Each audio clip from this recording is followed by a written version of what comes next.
My name is Mitch D'Arte. I'm originally from Hidalgo, but I live in McAllen. I was a teacher in Hidalgo for 32 years. It's an exhibition that's been in the making for several years now. We're losing the images that we were raised with, the icons that we were raised with, like the Niño de la Tocha, San Martín de Porras, all the saints that we were raised with that are really already starting to disappear because nobody's bringing them up to the forefront. So through images, that is what I'm doing. I am not a religious person, but my mother was. And this is what reminds me of her.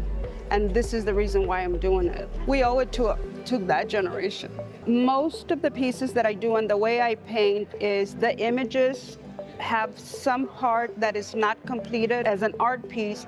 And the reason being is because to me, it's a test between the viewer and the piece. So if you go up to the piece and you see that it's not completed, to me that tells me where you stand in your spirituality. But that's just my way of thinking. If you go up to it and you see it complete, then to me your faith is complete. It can be an exercise of mind and spirit where if you possess the piece, you will eventually finish it in your head and you will no longer see how it's not completed. So it's an exercise of mind and spirit. In the last 6 months, I completed about 24 pieces, and they were all for this exhibit.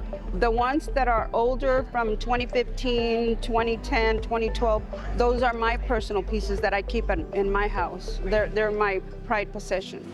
The rest of them were curated for this particular exhibit. The nichos are pieces that I created with a combination of recycled material, and a lot of the saints and icons that you see are things that I have acquired and picked up from the trash, from the flea market, from somebody tossing it out.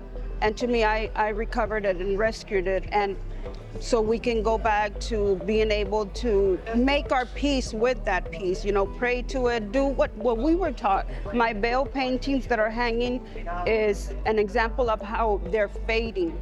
And if we keep going in the path that we're going, they're gonna be gone. I can paint all day and the stuff can stay in my studio on the floor and nobody's gonna see it. But when people that have platforms come and view and then they take it back and they introduce it to their followers, then it keeps going, and that's what we need to do. Whether it's about religion or about our culture or whatever it is, we need each other to do that for each other.